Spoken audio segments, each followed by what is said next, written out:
Gary Williams avea 75 de ani și astăzi stătea liniștit la o măsuță mică, într-un colț al unei cafenele aglomerate.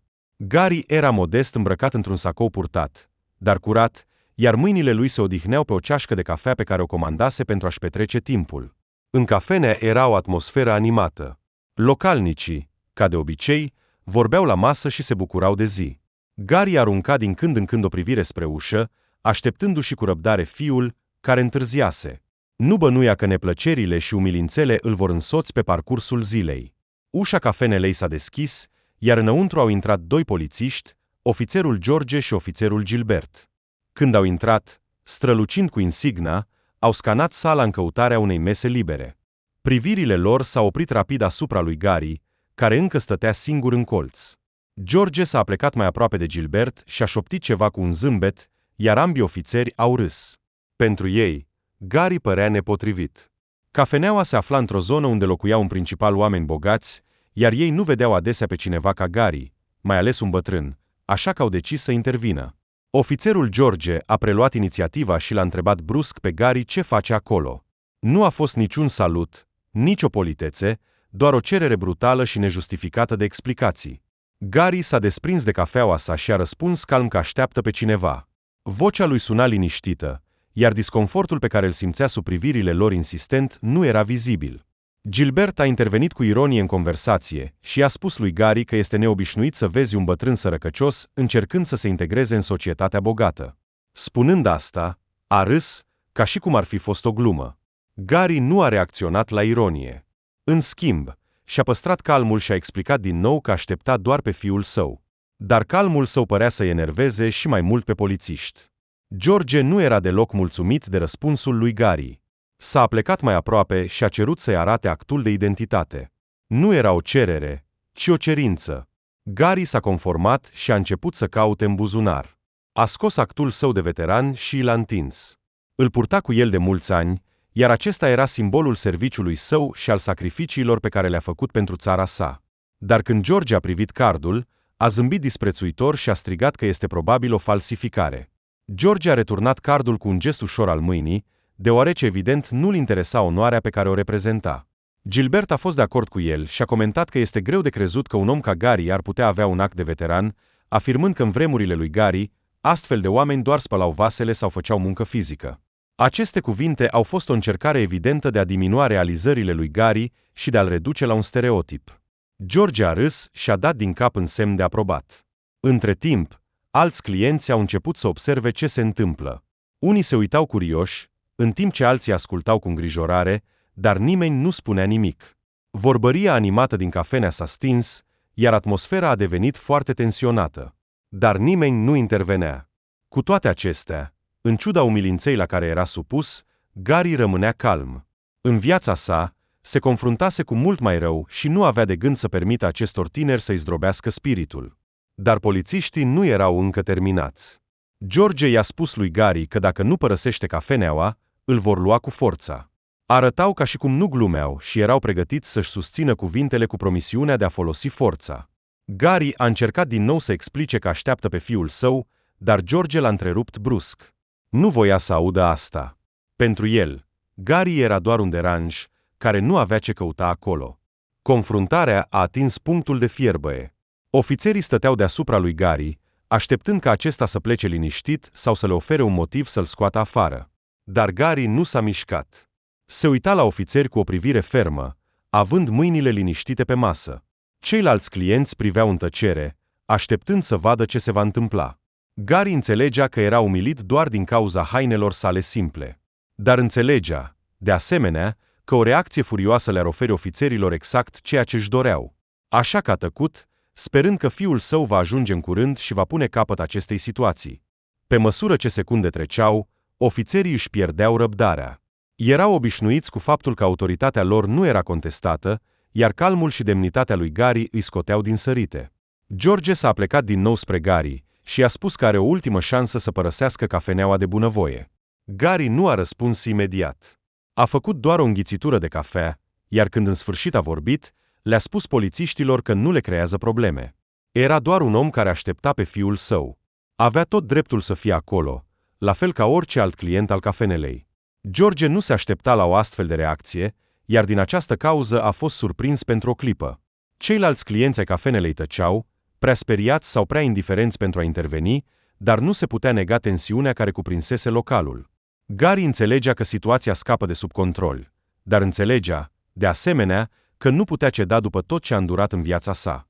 Se confruntase anterior cu prejudecăți și agresiune, dar aceasta era diferită.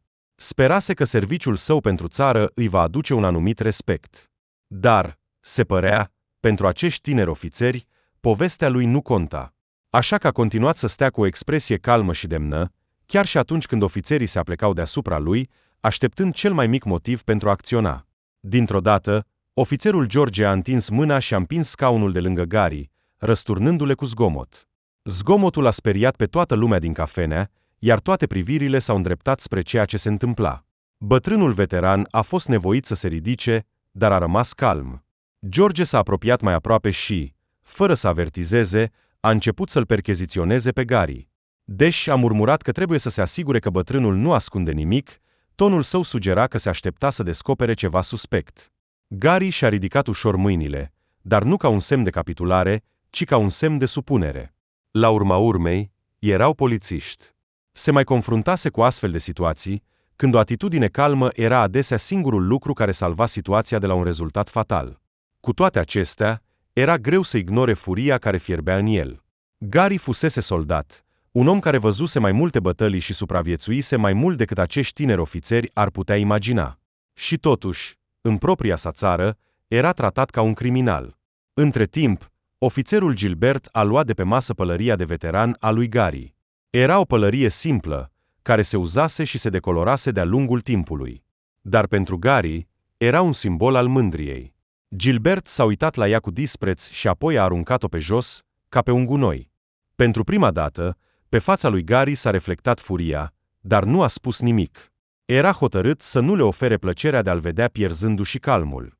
Clienții cafenelei au oftat, iar unii oameni s-au ridicat în șoc de pe scaunele lor, dar nimeni nu a intervenit, deoarece cei doi polițiști nu păreau să glumească. Erau cunoscuți în zonă ca fiind hărțuitorii. Deși Gary nu încercase să facă nimic periculos, George l-a prins totuși de mână și l-a prins cu forța, făcându-le pe bătrân să se încrunte de durere. Apoi, ofițerii au râs de durerea pe care o simțea Gary și au glumit că nu era atât de puternic pe cât se credea. Gary și-a strâns dinții, dar nu a țipat. În viața sa, experimentase dureri mai mari, atât fizice, cât și emoționale, dar cel mai mult l-a afectat disprețul evident pe care l-arătau față de el după tot ce sacrificase pentru țara sa. Ați mers prea departe, a vorbit în cele din urmă Gary. Nu ați văzut nici măcar jumătate din ororile cu care m-am confruntat, a adăugat bătrânul. Veteranul încerca doar să le facă polițiștilor să înțeleagă că merită un tratament mai bun. Dar ei au perceput asta ca pe un apel la război. Cum îndrăznești? Crezi că poți să ne spui cum să acționăm? Îți vom arăta cine are puterea. În noaptea asta vei dormi în celulă pentru comportament indecent față de polițiști. Să vedem cine te va salva, un nimeni ca tine, a râs George. Fără să piardă vremea, a scos cătușele și le-a prins de încheietura lui Gary. Dar nu s-a oprit aici.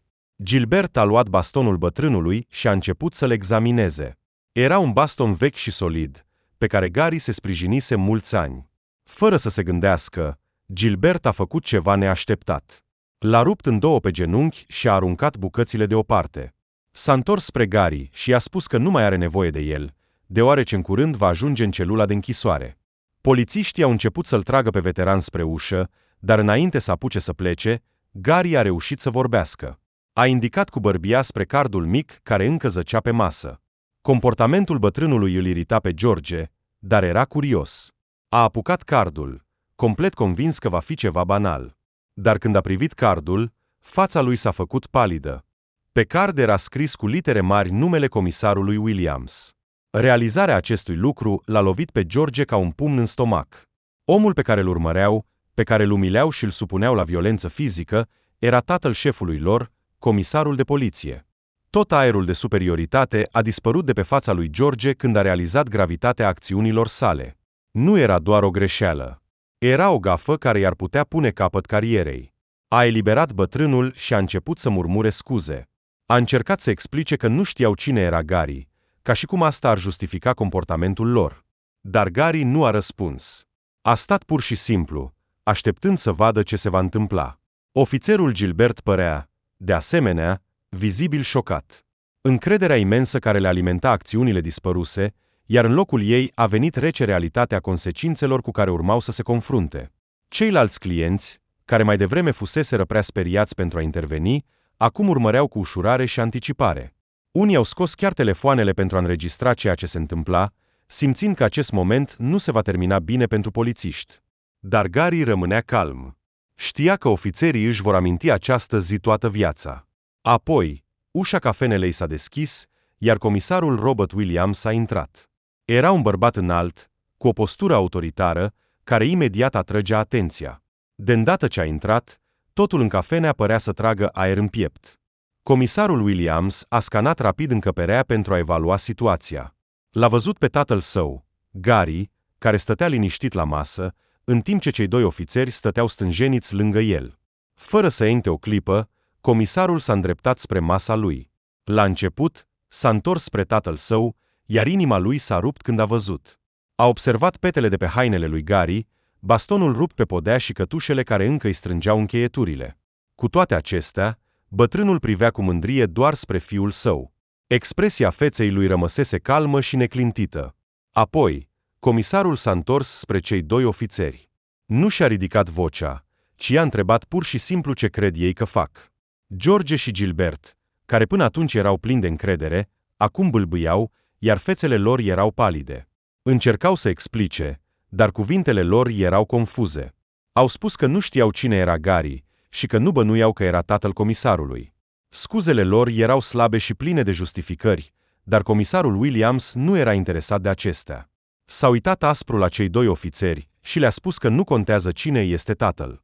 Fiecare om merită respect, indiferent de origine sau personalitate. Gary era nu doar un cetățean, ci și un veteran care a servit cu onoare țara sa. A trata pe cineva, mai ales un veteran, într-un mod atât de rușinos era inacceptabil. George și Gilbert au ascultat cuvintele comisarului, conștientizând pe deplin gravitatea greșelii lor. Simțeau privirile întregii cafenele asupra lor, iar rușinea pentru ceea ce făcuseră era scrisă pe fețele lor. Comisarului Williams nu-i mai trebuia nimic altceva de spus. Mesajul său era clar. Fără alte întârziere, a ordonat celor doi ofițeri să părăsească imediat cafeneaua. George și Gilbert și-au plecat capetele cu rușine și au părăsit localul în tăcere. După ce ofițerii au plecat, comisarul s-a scuzat pentru întârziere și, mai important, pentru modul în care angajații săi s-au comportat cu tatăl său.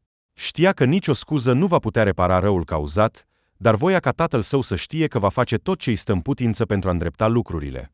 Cu toate acestea, Gary nu avea nevoie de scuze. S-a uitat la fiul său cu mândrie în ochi și i-a spus că este mândru de modul în care a gestionat situația. Fiul său a arătat compasiune într-un moment dificil, iar acest lucru era cu adevărat important. Dragi spectatori, cum ați pedepsi acești ofițeri? Vă rugăm să ne spuneți în comentarii.